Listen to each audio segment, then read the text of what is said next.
In our rapidly evolving society, we witness a profound and growing phenomenon: women who consciously choose to live without a romantic partner. This isn't merely about circumstance, bad luck in love, or temporary phases between relationships. It's about deliberate, thoughtful choice. Through the revolutionary lens of Carl Jung's analytical psychology, we can understand this decision as one of the most profound expressions of psychological maturity and the journey toward individuation that exists in our modern world. Jung believed that true psychological health comes from integrating all aspects of ourselves, our conscious and unconscious minds, our masculine and feminine energies, our light and shadow selves, our personal desires and collective responsibilities. For many women today, choosing to live alone represents not a rejection of connection or love, but rather a deep, unwavering commitment to this inner work of becoming whole. This choice challenges centuries of conditioning that suggests women are incomplete without male partnership. It represents a radical act of self-determination that requires tremendous psychological courage and an intimate understanding of one's own psyche. These women have chosen to embark on perhaps the most challenging journey possible, the journey inward toward authentic selfhood. The journey of individuation, a personal revolution. Carl Jung introduced the revolutionary concept of individuation, the lifelong process by which a person becomes whole, authentic, and truly themselves. This journey involves recognizing, accepting, and integrating the various parts of our psyche that we may have neglected, rejected, or never fully understood. It's not a destination, but a continuous process of becoming. For women who choose solitude, this process often begins with a profound recognition that they have spent years, perhaps decades, defining themselves exclusively in relation to others. They may have played countless roles: the perfect daughter who never disappointed, the accommodating girlfriend who never demanded too much, the nurturing wife who always put others first, the selfless mother who forgot her own dreams, without ever pausing to ask the fundamental question, who am I beneath all these masks? The decision to live without a man becomes a conscious, deliberate choice to prioritize this inner journey of self-discovery. It's not about avoiding relationships out of fear, past trauma, or bitterness toward men, but about recognizing a profound psychological truth: that authentic partnership can only occur between two genuinely whole individuals. These women understand intuitively that they cannot give what they do not possess, and they choose to cultivate completeness, strength, and wisdom within themselves first. This choice requires confronting social conditioning that runs generations deep. From childhood, most women receive subtle and not so subtle messages that their value lies in their ability to attract and maintain relationships with men. The woman who chooses solitude must overcome this conditioning and create her own definition of success and fulfillment. The integration of the animus, reclaiming inner masculine power. Jung described the animus as the masculine aspect within every woman's psyche, the source of her assertiveness, logic, ambition, and inner strength. In traditional relationship dynamics, women often unconsciously project this inner masculine energy onto their partners, looking to men to provide strength, direction, logical thinking, and assertiveness. This projection creates a dangerous psychological dependency where women feel incomplete without masculine validation and support. However, women who choose to live alone often demonstrate a remarkable and inspiring integration of their animus. They have learned to access their own inner strength without needing it reflected back through a masculine partner. They make decisions confidently, pursue their ambitions fearlessly, negotiate professionally without seeking male backup, and provide their own sense of security and direction in life.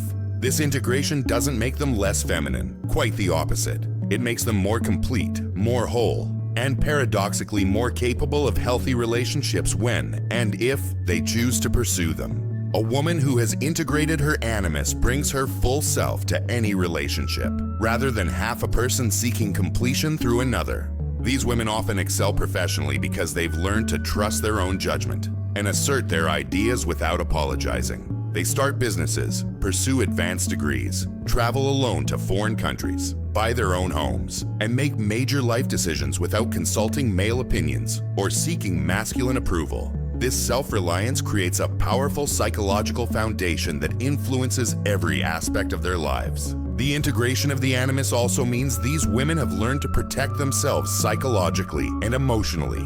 They set boundaries confidently, say no without guilt, and refuse to tolerate treatment that doesn't honor their worth. They've developed what Jung would call a healthy relationship with their own inner authority.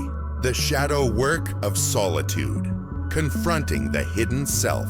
Living alone provides unique and sometimes challenging opportunities for shadow work, the process of acknowledging and integrating the parts of ourselves we'd rather deny or reject.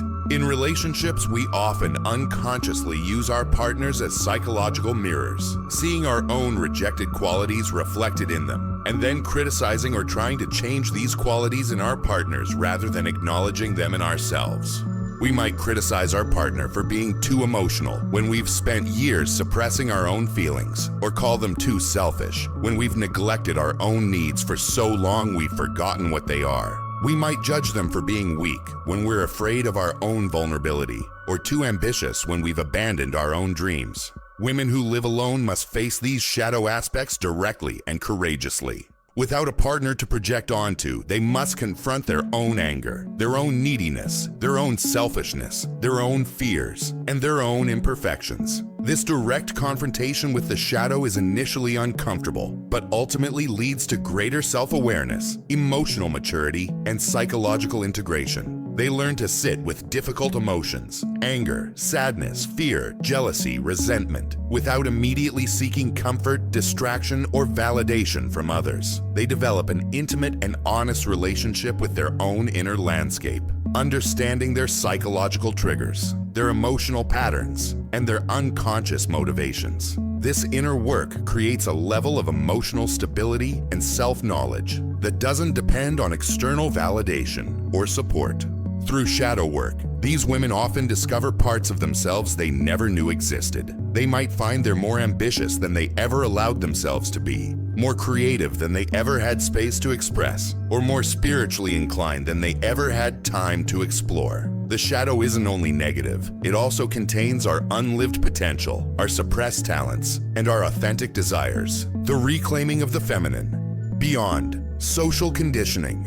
Paradoxically, by choosing to live without men, many women discover their authentic femininity for the first time in their lives. Jung understood that much of what our society considers feminine is actually just adaptation to masculine expectations and patriarchal conditioning, rather than true feminine essence. The woman who is perpetually agreeable, constantly self-sacrificing, focused entirely on others' needs while neglecting her own, and who derives her sense of worth solely from her ability to please and serve others may not be expressing genuine femininity, but rather a distorted version shaped by centuries of social conditioning that taught women to suppress their authentic nature in favor of roles that served others' needs. When women step away from these limiting expectations and social roles, they often discover aspects of the feminine that are powerful, creative, wise, and deeply connected to life force energy. They reconnect with their intuition, that inner knowing that doesn't require external validation. They rediscover their creativity, often pursuing artistic endeavors, writing, music, or other creative expressions that they had abandoned or never allowed themselves to explore. They reconnect with their bodies and natural cycles, learning to honor their need for rest during certain times, their bursts of creative energy during others, and their deep connection to seasonal rhythms and natural cycles. They learn to honor their need for solitude, reflection, and inner processing without feeling guilty about taking up space or time for themselves. This reclaimed femininity is not soft and passive. It's fierce, protective, and life-giving. It's the femininity that creates art that moves people to tears, that births innovative ideas that change the world, and that transforms communities through deep wisdom and intuitive knowing. It's the femininity of the wise woman, the healer, the creator, and the visionary. The wisdom of solitude. Developing inner authority. Jung valued solitude as absolutely essential for psychological development and spiritual growth. He understood that in silence and aloneness, we can hear the voice of our authentic self beneath the constant noise of social expectations, others' needs, media messages, and cultural conditioning. Women who choose to live alone often become masters of this inner listening and develop what can only be described as inner wisdom. They develop what Jung called a relationship with the self, the integrated whole person they're becoming through the individuation process. This relationship with the self provides a deep sense of meaning, purpose and direction that doesn't depend on external relationships, achievements, or validation for its existence. In solitude, they learn to distinguish between loneliness and aloneness, a crucial psychological distinction. Loneliness is the painful experience of disconnection, the feeling that something is missing or wrong. Aloneness, however, is the joyful experience of self-communion, the peaceful satisfaction of being complete in oneself. These women have transformed their relationship with solitude from something to be feared, avoided, or quickly filled with distractions into something to be cherished, protected, and honored. This comfort with solitude allows them to make decisions based on their own inner wisdom rather than seeking constant input, approval, or validation from others. They become skilled at meditation, contemplation, journaling, or other practices that help them access their inner guidance. They learn to trust their intuition and follow their own inner compass, even when it leads them in directions that others don't understand or approve of. Psychological strength and resilience. The unshakable foundation. The psychological profile of women who choose to live without men often reveals remarkable strength, resilience, and emotional maturity. They've learned to weather life's inevitable storms, job loss, health challenges, family crises, financial difficulties, grief, and disappointment, without immediately seeking rescue or salvation from others. They've developed comprehensive internal resources, emotional, spiritual, intellectual, and practical, that allow them not just to survive independently, but to genuinely thrive. This strength isn't born from bitterness toward men, fear of vulnerability, or rejection of connection, but from a deep, unshakable understanding of their own capabilities and worth. They've tested themselves in challenging situations and discovered they are enough. They are capable, resourceful, strong, and wise. This knowledge creates an unshakable foundation of self-confidence and self-respect that influences every area of their lives. They often become the women others turn to for wisdom, guidance, and support during difficult times. Having done the deep inner work that many people spend their lives avoiding, their strength becomes a gift not just to themselves, but to their communities, families, and friendships. They're able to offer genuine support to others because they've learned to support themselves. This psychological resilience also allows them to take risks that other people might avoid. They start businesses, change careers, move to new cities, travel to challenging destinations, and pursue ambitious goals because they trust in their ability to handle whatever challenges arise. Their self-reliance becomes a foundation for expanded possibilities rather than a limitation. The freedom to choose authentically, living by inner values. Perhaps most significantly, women who live alone have claimed the precious freedom to choose authentically in every area of their lives. They're not making decisions based on what others expect, what society demands, what their families want, or what might attract or please a romantic partner, but on what truly serves their highest good and aligns with their deepest values. Jung believed that individuation requires us to live authentically, aligned with our true nature rather than social expectations or collective pressures. These women embody this principle completely, creating lives that genuinely reflect their authentic desires, values, interests, and goals, rather than constantly accommodating others' needs and expectations. This freedom extends far beyond relationships to career choices, where they live, how they spend their time, what they wear, how they express their sexuality, what causes they support, what risks they take, and how they define success and fulfillment. When you're not constantly considering how your choices will affect a romantic partner or what a potential partner might think, you have tremendous freedom to explore who you really are and what you really want. This authenticity often leads to increased creativity, professional success, spiritual growth, and deep personal satisfaction. When we're not spending enormous amounts of energy maintaining false personas, suppressing our true nature, or constantly accommodating others' expectations, that energy becomes available for pursuing our genuine passions, purposes, and potential. The ripple effect of wholeness, inspiring transformation. Women who have done this deep inner work create powerful ripple effects in their communities, families, and social circles. They model what it looks like to be whole, authentic, self-directed, and genuinely content with one's own company. They show other women and men that it's possible to be complete without a romantic partner, successful without compromising core values, and deeply happy without constantly accommodating others or seeking external validation. Their presence often challenges others to examine their own motivations, choices, and assumptions about relationships, success, and fulfillment. They become catalysts for growth and self-reflection in their friendships, families, and professional relationships because they refuse to participate in unconscious patterns, projections, and codependent dynamics. They often inspire other women to develop greater independence, pursue neglected dreams, set healthier boundaries, and prioritize their own growth and development. Their example demonstrates that there are many paths to a fulfilling life, and that traditional relationship structures aren't the only route to happiness and completeness. Understanding versus judgment, honoring individual paths. It's crucial to understand that this choice to live without a man isn't about superiority, judgment of traditional paths, or a belief that all women should make the same choice. Jung emphasized that individuation is a highly personal process, and what serves one person's psychological development may not serve another's. Some women find their path to wholeness through partnership, others through solitude, and many through a dynamic combination of both experiences throughout their lives. The women who choose solitude aren't making a universal statement about what all women should do. They're making a deeply personal statement about what they need for their own psychological, spiritual, and emotional development. They've listened deeply to their inner wisdom, honored their authentic needs, and chosen accordingly. This choice deserves the same respect and understanding that we give to women who choose marriage, motherhood, or traditional relationship structures. There is no one-size-fits-all approach to a fulfilling life, and these women's choices expand our understanding of the many ways humans can thrive and find meaning.